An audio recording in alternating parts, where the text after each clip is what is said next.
It was a Saturday morning, calm and quiet, just the kind of morning I loved.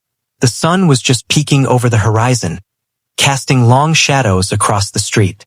Birds chirped softly, neighbors were still inside their homes, and for a moment, it felt like the whole world was asleep. I had just returned from a short drive and was pulling up to my garage, ready to spend a lazy day catching up on chores. I reached the driveway, slid my hand over the garage handle, and paused. Something felt off, but it was probably nothing. My street had always been peaceful. That's when I heard it. Hurried footsteps pounding on the pavement behind me. I turned slowly, expecting maybe a neighbor or a jogger, but then I saw her, HOA Karen. She appeared at the end of my driveway, her posture rigid, her hand pointing directly at me like she had just spotted a criminal.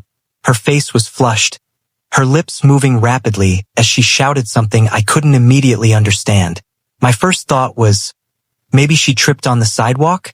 Maybe she had seen something suspicious? But then I realized the horrifying truth. She was yelling at me, and not just yelling. She was screaming. Her voice pierced the morning calm like an alarm. She's stealing my car. He's taking my brand new car. Someone stop him. I froze. For a moment, I questioned my own perception. Did she just say, my car? I looked around. Her shiny red SUV gleamed in the sunlight, parked perfectly on her driveway, completely untouched. Meanwhile, I was standing at my own garage, hand on my own car. The absurdity of it almost made me laugh. Almost. Before I could open my mouth to clarify, she was already on her phone, dialing 911. She raised the phone to her ear and launched into a frantic narrative that would make any dispatcher panic. There's a man stealing my car, she barked. He's right in my neighbor's driveway. My brand new car. Please hurry. I took a deep breath.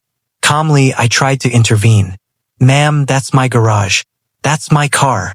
But she didn't care.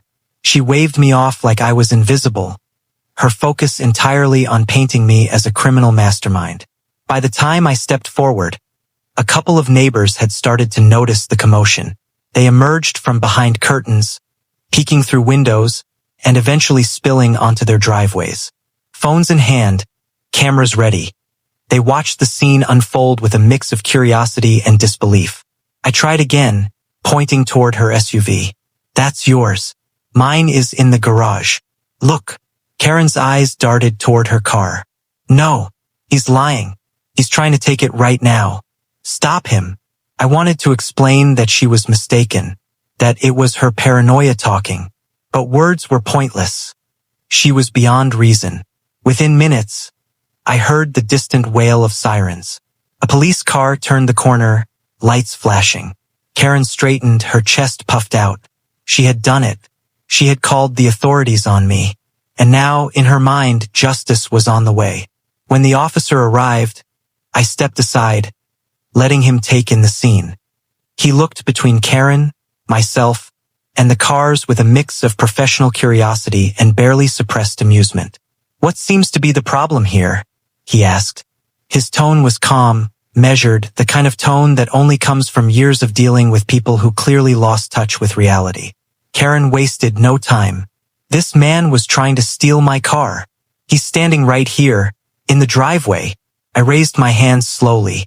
Officer, that's my garage. That's my car. I think she's mistaken. The officer's eyes flicked toward my garage. The car inside gleamed in the sunlight, untouched. He glanced at Karen's SUV, pristine as ever. Then back to me. A long pause. Karen, sensing a challenge, continued to shout. She was detailed, pointing at my movements, describing them as if I were trying to break into her vehicle. Every motion exaggerated, every gesture amplified. To an outsider, it might have looked like a full-blown crime scene. Neighbors whispered among themselves. Some tried to suppress laughter. Others were just shocked. And there I was, trapped in the middle of a suburban circus I hadn't asked to be a part of. The officer finally spoke, voice calm but firm. Ma'am, can you explain exactly what you saw? She launched into her story again. Faster this time, louder, more frantic. He was reaching for my car door. He was about to steal my brand new car. I just bought it last week. You have to stop him. I could see the officer trying to contain a smirk, but he didn't. Professionalism was his shield. I stepped forward, calmly, letting her dig her own hole. Officer, I said, I've lived here for years. That is my garage, my car. There is no crime happening here. She's simply mistaken. Karen gasped, horror written across her face, like I had committed some unspeakable sin by speaking. The neighbors were now fully invested. Some were recording on their phones. Some were watching from behind curtains, peeking like it was the finale of a reality show. The tension was high, palpable, almost theatrical. Karen, undeterred, began to recount every imaginary detail, gesturing wildly, painting a picture that couldn't exist in reality. She even claimed I had tried to start her SUV, a complete fabrication.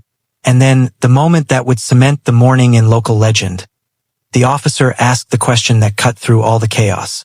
Sir, he said, pointing toward my garage, is this your vehicle? Yes, I said calmly. And this? He asked, pointing toward Karen's SUV. That's hers, I replied. A pause. Karen's triumphant grin faltered. She opened her mouth, ready to argue, but the officer's expression told her everything she needed to know. She was wrong. Ma'am, he said, gently but firmly. You called 911 because... What exactly? Her words stumbled out in a mess of half-sentences. Well, he was... in the neighborhood. The officer shook his head. Please don't make false reports. That's all we can do today. As he left, the street erupted with murmurs, whispers, and muffled laughter. The neighbors had witnessed everything. The over-the-top gestures, the frantic accusations, the complete misinterpretation of reality. It was chaos, but perfectly harmless chaos. I closed my garage slowly, deliberately, savoring the moment. My car was safe. Her car was safe. And I had survived one of the most ridiculous HOA encounters in suburban history. For now, at least, the street had returned to normal. But I knew deep down, this story wasn't over. The officer's departure did little to calm Karen. She hovered near her SUV, muttering under her breath, throwing occasional glances toward my garage like I was the villain in some grand drama only she could see. Her face remained red with embarrassment, but her eyes still held the fiery determination of someone convinced she was right. I tried to ignore her, focusing instead on the absurdity of the situation. Who calls 911 because a neighbor opens their garage? Who stands in the driveway, pointing fingers, convinced that the world is out to steal their brand new SUV? And yet, here we were. Reality had taken a back seat to imagination. My neighbors lingered, curious and amused. Some whispered, some laughed quietly. Others shook their heads in disbelief. I could feel the tension of the morning shift into something almost celebratory, like watching a dramatic play unfold. Only this play was unscripted, and the main character was HOA Karen. I stepped out onto the driveway, deliberately casual, letting the sunlight catch my features as if to say, yes, I am calm, yes, I am in control, yes, nothing she says will change reality. Karen noticed. Her mouth opened in shock, then closed, then opened again. You're lying, she shouted. I sighed, more for the benefit of the neighbors than for her. No, ma'am, I'm not. I live here. This is my garage. My car is inside. Her car is outside. It's that simple. She shook her head, refusing to accept the truth. She raised her phone again, perhaps considering calling 911 a second time. I imagined the operator on the other end groaning. But then, something remarkable happened. One of the neighbors, Mrs. Thompson, stepped forward. She was in her late 60s, a lifelong resident of the street, and one of those people who had seen it all. She pointed at Karen and said, loudly enough for everyone to hear, Karen, she's not stealing anything. Calm down and look at what's actually happening. Karen spun toward her, indignation written all over her face. But he is standing in his own garage, Mrs. Thompson finished, clearly unimpressed. The neighbor's statement didn't break Karen entirely, but it planted a seed of doubt. Her fingers trembled as she gripped her phone, the triumphant grin from before now replaced by something close to frustration. I took the opportunity to open my garage fully, revealing my car.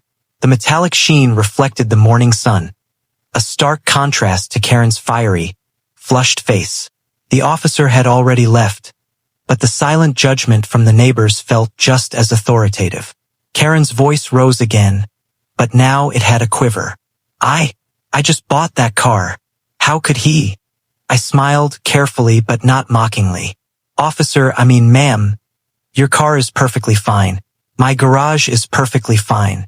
Everyone can see the truth. Karen opened her mouth to argue, but no words came out.